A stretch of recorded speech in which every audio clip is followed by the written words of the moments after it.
tayo lods. Tayo dun sa ano, itong ahon ng bayan.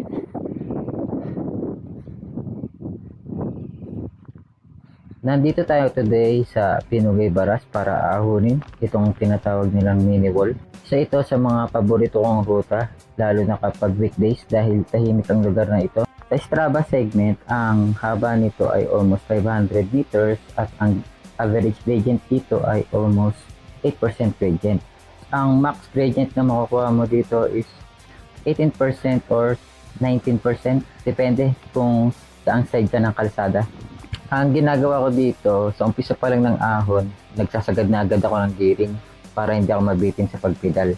Ang nakakailang lang dito is yung bitak-bitak na kalsada. Tapos minsan mabuhangin pa kapag umulan a day before. At saka huwag kayo masyado sa gilid, sa right side, kasi mayroon doon maliit na butas. Mahabang bangin yun. Kapag nalaglag kayo doon, sigurado, GG kayo. Kapag medyo kalahati na kayo, medyo matarik na siya. Kaya kailangan nyo ng tayuan nyo. All the way na yun hanggang taas. O siya, tatahimik na ako. Sakit sa tenga ng boses ko eh. Pakinggan nyo na lang yung hingal ko hanggang sa dulo.